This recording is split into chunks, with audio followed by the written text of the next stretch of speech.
회복 탄력성이라고 하는 새로운 주제로 8월 4주 동안 하나님 말씀을 전하도록 하겠습니다. 오늘은 38년 된 병자를 고쳐주시다 라는 제목으로 하나님 말씀을 전하겠습니다. 회복 탄력성이라고 하는 말 들어보셨습니까? 원래는 심리학에서 시작된 용어입니다. 1970년대 미국에 있는 미네소타 대학의 심리학과 교수님이 아동들의 발달을 연구하는 그 과정에서 나오게 된 개념이라고 해요. 미국에서 나온 개념이니까 영어로 하면 리질리언스라고 하는 말인데요. 이 말이 라틴어에서 온 말입니다. 리질리어라고 하는 라틴어인데 뜻이 뭐냐면 다시 솟아오르다 그리고 다시 뛰다 라는 거예요.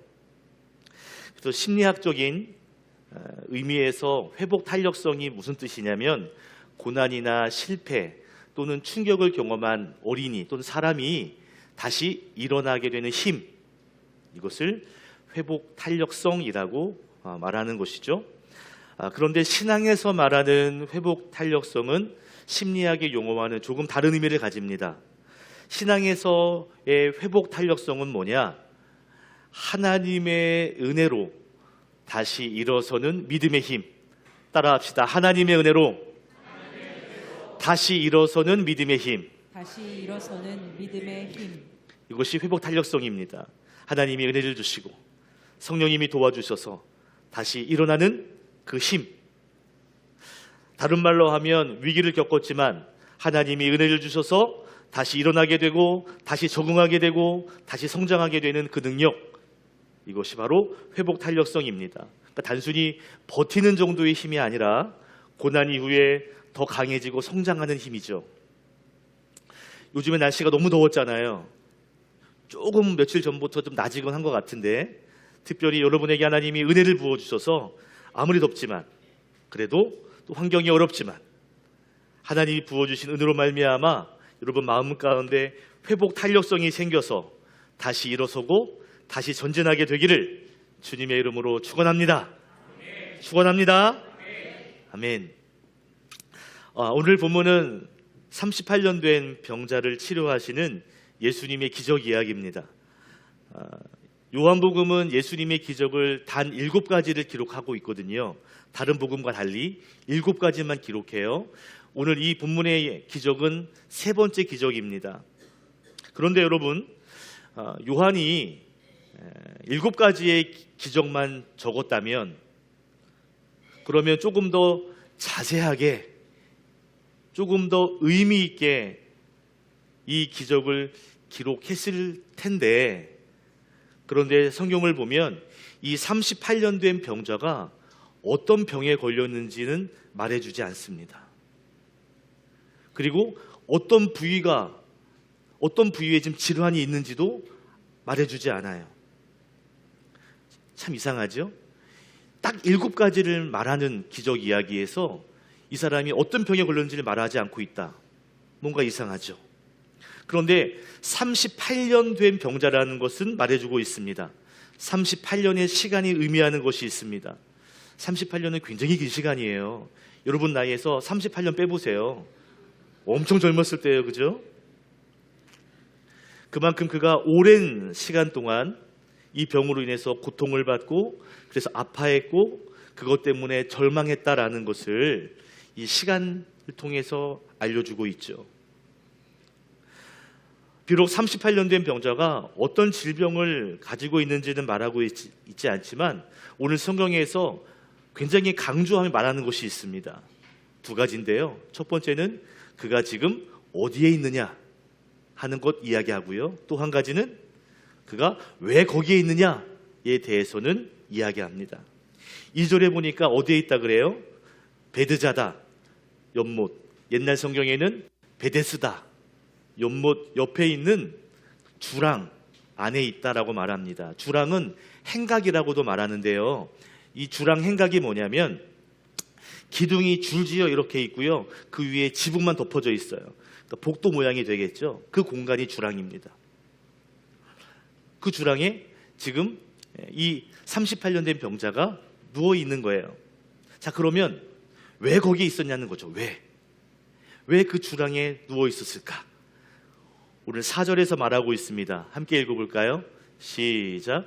주님의 천사가 때때로 못에 내려와 물을 휘저어 놓는데 물이 움직인 뒤에 맨 먼저 들어가는 사람은 무슨 병에 걸렸든지 나았기 때문이다. 아멘. 이 베드자다 연못에는 전설 같은 이야기가 내려오고 있어요.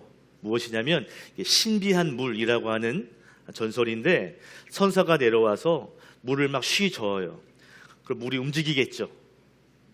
그때 물이 움직일 때 제일 먼저 들어가는 사람은 무슨 병을 걸렸든지 낫는다 라고 하는 전설 같은 이야기가 있었습니다. 여러분, 이 베드자다라고 하는 이 연못은 간헐천이에요. 우리나라에는 없는 간헐천인데, 이것이 뭐냐면 지면 아래 열이 뜨거워요. 그래서 물이 끓어요. 그러다 보니까 지면을 뚫고 물이 올라와요. 이게 간헐천이에요. 우리나라에는 없다 합니다. 온천 같은 그런 뜨거운 물이 올라오는데요. 어떤 프로그램을 보니까 이게 얼마나 압력이 세던지 물이 팍 치고 올라가는데 뭐 10여 미터를 올라가는 물기둥이 생기는 것도 본 적이 있습니다. 입으로 전해진 소문이 어떤 소문 전설이었냐면, 물이 움직일 때 제일 먼저 들어가면 낫는다는 거예요. 이 유명한 소문 때문에 많은 병자들이 그 주변에 모여 있었던 것이죠. 그리고 38년 된 병자도 거기에 있었던 것입니다. 그러니까 이 병자는 이 베드자다 연못의 신화, 전설, 이것에 매우 붙잡혀서 이 주랑에 자리를 깔고 있었던 거예요. 성경은 38년 된 이 병자가 어떤 병에 걸렸는지 말하고 있지 않지만, 그가 이 베드자다 연못이라고 하는 이 프레임, 물이 움직이면 그때 들어가면 낫는다라고 하는 이 프레임에 갇혀서 거기를 떠나지 못하고 있는, 거기에 갇혀 있는 사람의 모습을 보여주고 있다는 것이죠. 증명되지 않은 막연한 소문처럼 확실하지 않은 그 이야기인데도 많은 사람들이 한 번만 몸 담그고 싶으면 낫는다고 하니까 거기에 모여 있는 그 사람들 속에 자기도 들어가 있는 것입니다. 그리고 그 연못을 벗어나지 못하고 그 주변에서 계속 머물러 있는 거죠. 여러분, 베드자다 주랑에는 병이 낫는다라고 하는 이 신화에 붙잡혀서 많은 사람들이 그곳에 모여 있었어요. 그리고 그들은 물이 움직이기만을 기다리고 있었습니다. 손꼽아 기다렸겠죠. 그리고 가장 먼저 내가 뛰어 들어갈 거야, 만반의 준비를 갖추고 항상 그들의 시선은 어디에 있었을까요? 그 연못 물에 있었어요. 조금이라도 움직이면 이땐가 싶어가지고만 달려가 보다가 아니면 돌아오고, 많은 사람들이 그렇게 지내고 있었습니다. 거기에 모인 모든 사람들은 시선이 모두 다 그 연못에 있었어요. 그 수면만 뚫어져라 쳐다보며 살았을 것입니다. 밥을 먹을 때에도 항상 거기를 보면서 먹었고요. 잠을 잘 때에도 자는 둥 마는 둥 혹시나 싶은 마음에 그들의 시선을 제대로 뗄 수가 없었습니다. 항상 그들은 어디를 바라봅니까? 연못만을 바라볼 뿐 다른 것들은 그들의 눈에 들어오지 않았습니다. 8절에 보니까 예수님께서 그곳을 지나가시다가 38년 된 병자가 누워있는 것을 보셨어요. 그리고 그에게 다가가셔서 말씀하셨습니다. 일어나라, 내 자리를 걷어가지고 걸어가라 말씀하셨습니다. 여러분, 생각해 보십시오. 이 병자는 베드자다 연못의 수면만 보고 있었기 때문에 만약에 주님이 그곳에 오셔서 만나주시지 않았다면 이 사람은 예수님을 만날 수도 볼 수도 없는 사람이었습니다. 왜요? 시선이 항상 거기에만 있기 때문이에요. 그런데 예수님께서 이 사람에게 찾아오셔서, 즉 베드자다 이 세상에 갇혀있는 이 38년 된 병자를 찾아오셔서 그리고 불러내시는 거예요. 새로운 세상으로 가라. 그리고 나아가게 하셨습니다. 38년 오래된 병만 고치신 것이 아니라 거짓 신화에 갇혀있는 그를 벗어나게 해주신 것이죠. 오늘 여러분과 나누고 싶은 첫 번째 메시지가 있어요. 여러분, 성공의 신화를 버리고 예배 중심으로 살라는 것입니다. 성공 신화를 버리고 예배 중심으로 살라는 거예요. 여러분, 거짓된 성공 신화에 우리가 시선이 몰두되면 그러면 아무것도 보이지 않아요. 우리가 바라보고 사는 것 같지만 사실은 그가 나를 붙잡고 있는 것입니다. 붙잡혀 사는 것이죠. 이런 거잖아요. 내가 가장 먼저 들어가면 나을 거야. 내가 가장 먼저 들어가면 성공할 거야. 이런 성공 신화를 붙잡으려고 거기만 쳐다보고 거기에만 몰두하면 결국 그 신화가 나를 붙잡고 사는 것이 나 마찬가지인 거죠. 그렇죠. 내가 보는 것 같지만 내 시선을 뗄 수 없거든요. 여러분 1절에 보면 예수님께서 예루살렘으로 올라가고 계셨습니다. 왜냐하면 그때가 명절이었거든요. 6월절 명절이었어요. 예수님을 포함한 많은 사람들이 예루살렘을 향하여 올라가고 있었다고 성경은 기록하고 있어요. 하나님을 예배하기 위해, 명절을 지키기 위해 예루살렘 성전으로 올라가고 있어요. 예수님도 마찬가지 예루살렘으로 올라가고 계셨습니다. 성경학자들은 예수님이 6월절을 지키기 위해 예루살렘으로 올라가고 있는 이 시기를 아마도 사역을 시작하신 지 1년이 지난 시간 정도라고 추정합니다. 그러니까 예수님께서 사역을 행하시고 기적을 행하신 지 1년이 지난 거예요. 1년쯤 지났다면 예수님의 소문은 이미 많이 퍼져 있었습니다. 요한복음 2장에 보면 가나라는 곳에서 혼인잔치가 이뤘거든요. 여러분 아시듯이 물이 변하여 포도주가 된 기적. 놀라운 기적 아니에요. 가나라는 동네에 소문이 파다하게 났습니다. 4장에 보면 사마리아를 지나가시다가 사마리아 우물가에서 여인을 만나죠. 물을 좀 다오. 기억나시죠? 여인이 깜짝 놀라고요. 나중에는 사마리아 자기 마을로 돌아가서 예수님 만났다고 자랑합니다. 그러니까 사마리아도 예수님 소문이 파다하게 났어요. 여러분 4장에 보면 예수님께서 왕의 신하 중에 한 사람의 아들이 병들었거든요. 왕의 신하의 아들이면 꽤 높은 직위 아니겠어요? 근데 그 아들을 고쳐줬단 말이에요. 그러니까 왕궁에 소문이 또 막 났었습니다. 그러니까 예수님에 대한 소문은 이미 많이 퍼진 상황이었고요. 많은 사람들이 예수님을 따라서 예루살렘을 향하여 나아가고 있었습니다. 그런데 지금 38년 된 병자는 베드자다. 이 프레임에 갇혀가지고 예수님이 지나가시는 것에는 관심도 시선도 전혀 두지 못하고 있는 것이죠.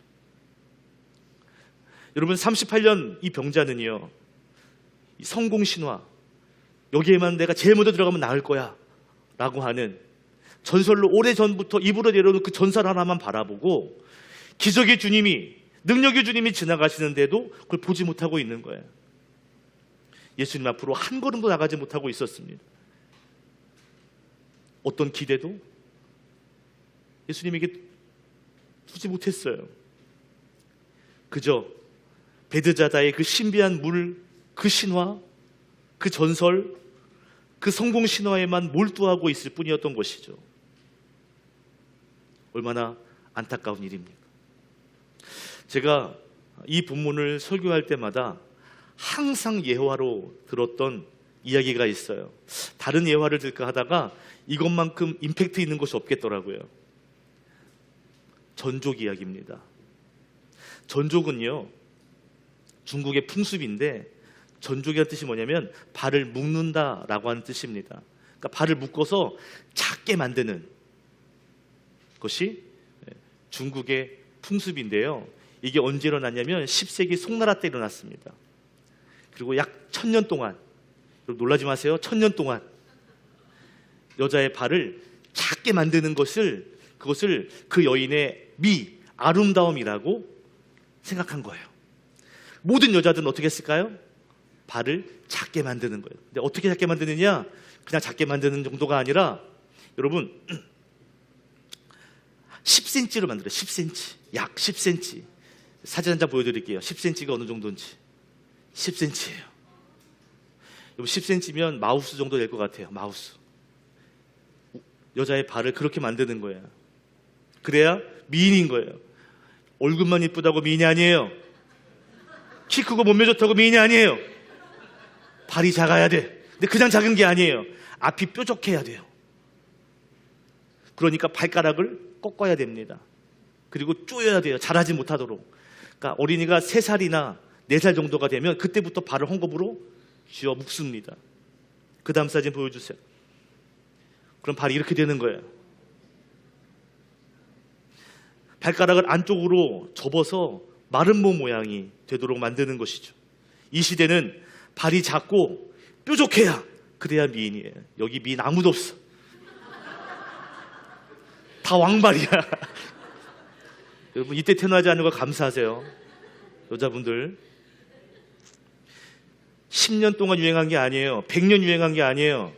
1000년 동안 유행했다고. 1000년 동안. 여러분, 1000년 동안 중국 여인들은 이 전족이라고 하는 프레임에 갇혀서 고통을 참아내며 발을 쥐어짜며 그렇게 살았습니다. 그런데 그 누구도 이렇게 하는 것이 잘못됐다고 생각하지 않았어요.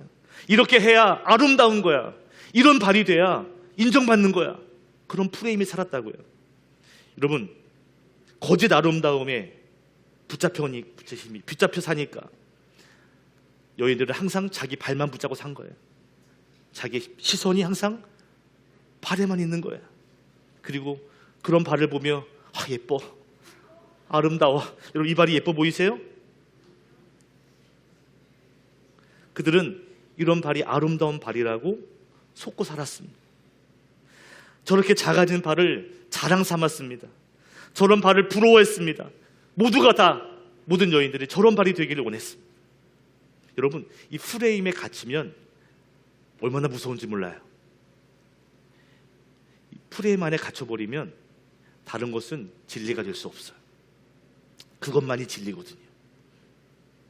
여러분, 성공신화도 마찬가지입니다. 내가 성공을 쫓아갈 거야. 난 성공해야 돼. 라는 것에 몰두하게 되면 다른 것들은 잘 보이지 않아요. 여러분, 성공에 몰두하며 평생을 살다가 나중에 그래, 건강이 최고였어, 가족이 최고였어, 자녀가 최고, 이런 얘기 많이 들어보셨잖아요. 열심히 살아서 성공해야지. 그걸 쫓아 살다가 성공에 매이게 되고요. 결국 더 중요한 걸 놓치게 되는, 후회하는 사람들을 많이 봅니다. 성공이라고 하는 이 거짓 신화에 몰두하게 되면, 여러분, 성공이 나쁘다는 얘기는 아니에요. 그런데 지나치게 거기에만 몰두하게 되면 하나님을 볼 수 없어요. 하나님이 보이지 않아요. 하나님에게 소망을 줄 수가 없습니다. 성공 신화라는 세상에 갇히게 되면 영적인 것들이 아주 사소하게 보이는 거예요. 기도가 왜 필요해? 성공이 중요한데. 성공한 다음에 기도해야지. 하나님의 나라를 이야기하면 그건 나중에 이야기고, 영적인 것을 중요하다고 이야기해도 그건 나중에 이야기고, 들리지 않습니다. 여러분, 전족 프레임에 갇힌 여자에게 그렇게 바라면 안 돼요, 큰일 나요 라고 하면 들을까요? 콧방귀 낄 거예요. 그러면서 오히려 모르는 소리 하지 말라고, 이게 예쁜 거라고 자신의 발을 더 쪼이며 살 수밖에 없는 거죠. 여러분, 베드자다의 신화, 거짓 희망, 성공의 신화입니다. 이렇게 되면 잘 될 거야. 세상 사람들은 여러분, 각자의 정해놓은 그 신화 프레임에 갇혀 사는 것 같아요. 어떤 사람은 돈이 많으면, 물질이 넉넉하면 그러면 행복해질 거야. 물질이라고 하는 프레임. 어떤 사람은 좋은 대학에 진학하면, 좋은 회사에 들어가면 내 인생은 행복해질 거야. 좋은 사람을 만나면, 좋은 직장에 들어가면 내 인생에 문제가 없을 거야. 장사가 잘 되면, 사업에 성공하면, 내가 출세하면 행복해질 거야. 여러분, 어떤 성공의 신화일지 모르지만 그 신화에 몰두하면 그러면 하나님께 집중할 수 없습니다. 하나님을 믿는다고 하지만 그의 믿음은 신앙이 아니라 신념이 되고 말아요. 자기 생각, 자기 신념밖에 될 수 없어요. 여러분, 예수님께서는 이 38년 된 병자가 베드자다의 이 거짓 희망 세상에서 빠져나와서 새로운 세상에 자리하기를 원하셨습니다. 그 새로운 세상, 그 신세계가 어디냐면 예배의 자리예요. 예배의 자리. 14절에 보면 38년 된 병자가 자리를 들고 일어나서 어디로 갑니까? 성전으로 갑니다. 그리고 성전에서 예수님 만나게 돼요. 38년 된 이 병에서 고침을 받은 다음, 이것이 복이잖아요. 고침받은 거 복이잖아요. 치료받은 거 복이잖아요. 더 큰 복이 있는데 그것이 뭐냐면 베드자다라고 하는 그 신화 프레임에 갇혀 사는 존재가 아니라 맨날 거기만 바라보는 인생이 아니라 하나님을 바라보고 하나님의 공동체를 바라볼 수 있는 그 복을 주신 것이죠. 여러분, 성공신화에 마음을 빼앗기지 마시고 진짜 희망 되시는 예수님을 바라보시기를 주님의 이름으로 축원합니다. 예수님께서 우리에게 찾아와 주시고 예수님께서 우리로 하여금 다시 일어설 수 있는 회복 탄력성의 은혜를 주실 줄로 믿습니다. 아멘. 그렇게 되기를 축복합니다.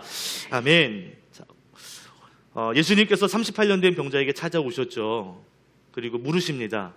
너 낫고 싶냐? 라고 물으셨어요. 근데 뭐라고 대답할까요? 낫고 싶냐? 7절 읽겠습니다. 시작. 그 병자가 대답하였다. 주님, 물이 움직일 때에 나를 들어서 못에다가 넣어주는 사람이 없습니다. 내가 가는 동안에 남들이 나보다 먼저 못에 들어갑니다. 여러분, 낫고 싶으냐? 라고 물으면 딱 나와야 되는 대답이 뭐예요? 예, 주님 낫고 싶어요. 치료해 주세요. 이래야 되죠. 정상이잖아요. 그런데 하는 말이 뭐냐면 저는 늘 경쟁에 밀려서 저는 늘 부족해서 그래서 못에 못 들어갔습니다. 나를 넣어주는 사람도 없습니다. 라고 신세를 한탄하고 있어요. 주님 낫고 싶어요. 라고 대답해야 되는데 경쟁의식에 사로잡혀서 남들과 자기 신세를 탓하고 있습니다. 여러분, 이 베드자다 세계의 첫 번째 특징이 뭐냐면 성공신화에 몰두하는 거예요. 또 베드자다는 성공신화에 몰두하는 장소라면 두 번째 특징이 뭐냐면 경쟁이 지배하는 곳이라는 것입니다. 왜요? 제일 먼저 들어가야 되거든요. 거기에 모인 사람들은 항상 모두가 다 경쟁자야. 왜? 한 명만 나으니까. 여러분, 베드자다라고 한 뜻이요, 자비의 집이란 뜻입니다. 자비의 집, 사랑의 집, 은혜의 집. 그런데 베드자다 그곳에는 무자비의 집이 되고 말았어요. 나 먼저 들어가야 돼, 나 먼저 살고 봐야 돼 라고 하는 이기적인 그리고 개인적인 생각으로 자비를 찾아볼 수 없는 장소가 되고 말았습니다. 여러분, 이 베데스다라고 하는 베드자다는요, 경쟁이 가득한 세상 아니에요? 경쟁의 세상을 축소한 거 아닙니까? 물이 움직일 때 1등으로 들어가야만 되는 비교와 경쟁심이 득실되는 세상, 그 축소판이죠. 사실 38년 동안 육체의 질병을 가지고 있는 것 같지만 어쩌면 이 사람은 다른 사람을 의식하고 비교하는 경쟁의식에, 즉 경쟁이라고 하는 질병에 갇혀 있는 사람입니다. 더불어서 좌절감과 또 절망감에 붙잡혀 사는 인생이었던 거죠. 오늘 나누고 싶은 두 번째 메시지가 있는데요, 경쟁의식을 내려놓고 은혜의 관점으로 바라보자는 것입니다. 세상을 바라볼 때 경쟁의 의식이 아니라 은혜의 관점으로 바라보라는 거죠. 여러분, 이 38년 병자가 고침받는 기적의 이야기의 시작은 어디서 되냐면 예수님이 찾아오시고 예수님이 바라보시는 예수님의 시선이었습니다. 다른 말로 하면 예수님의 은혜였어요. 말씀드린 것처럼 38년 된 병자는 그 어떤 것도 볼 수 없어요. 연못에 수면만 보고 있을 뿐이었어요. 예수님이 지나가시지만 관심도 없어요. 예수님에게 시선을 둘 수도 없었습니다. 그런데 예수님께서 그를 먼저 보셨어요. 6절 말씀 읽겠습니다. 시작. 예수께서 누워있는 그 사람을 보시고 또 이미 오랜 세월을 그렇게 보내고 있는 것을 아시고는 물으셨다. 낫고 싶으냐? 예수님께서 누워있는 그 사람을 먼저 보셨습니다. 그리고 그가 얼마나 아파하고 있는지 그의 아픔을 헤아리셨습니다. 비교의식 속에 남들을 탓하고 있는 그의 상처, 그의 좌절을 예수님 보셨어요. 그리고 고쳐주셨습니다. 그런데 병에서 나았거든요. 할렐루야잖아요. 근데 이 사람의 끝이 아니었어요.